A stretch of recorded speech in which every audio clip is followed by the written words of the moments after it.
இந்த ஊர் உலகத்துல ஊரு கதைன்னா அப்படியே உப்பு இல்லாம பேசுவாங்க, அப்படியே வரிஞ்சு கட்டி பேசுவாங்க. எந்த வீட்டுல என்ன நடக்குது ஏது நடக்குது இதே பொழப்பா போச்சு. என்ன பண்றது இன்னைக்கு என் கதையை போட்டு நின்னுக்கிறாங்க. யாரால? இவங்களாலதான். கூப்பிட்டு கேட்கறதான் பாருப்பேன். மருமகளே, மருமகளே, இங்க கொஞ்சம் வாமா. அத்தை, எதுக்கு அத்தை கூப்பிட்டீங்கன்னு? ஆமா, உங்க அம்மா இந்த தெரு ஃபுல்லா இதை பத்தி சொல்லி வச்சுக்கிறாங்க. கொடுமையான மாமியாராம. அப்படியாம்மா? நம்ம மோசக்காரி, நான் கொடுமைக்காரி, கொடுமை பண்றேன் உன்ன. ஆ, நான் உனக்கு இது வந்து கல்யாணம் ஆகி இது வரைக்கும் ஒரு வார்த்தை சீன்னு சொல்லிக்கிறேன்னா, இல்ல ஒரு வார்த்தை அனாவசியமா பேசிக்கிறேன்னா, உங்க அம்மா எதுக்கு போய் சொல்லணும்? உங்க அம்மாக்கு வேற வேலையே இல்லையா? எப்ப பார்த்தாலும் என் கதையே பேச வரலன்னு உங்க அம்மாக்கு. வச்சுக்கிற ஒரு நாளைக்கு உங்க அம்மாக்கு ஒரு நாளைக்கு உங்க அம்மாக்கு அங்க போய் கட்டி வச்சாதான் அடங்குவா.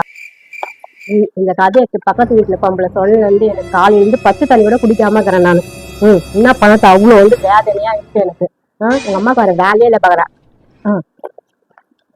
ஏன் இது என்ன மக்கள் வாங்கினீங்க? சொத்த சொத்தியாகுது வல்லாட்டமே இருக்கு சொத்தியா. படகு போறியா என்ன பராக் பார்க்க போறியா நீ? இதெல்லாம் பார்த்து வாங்க மாட்டியா நீ? தண்ணி வெள்ள தூக்கி வச்சுக்கிற நீ. கக்கதாத்த சொல்லிக்கிறாங்க எங்க அம்மா.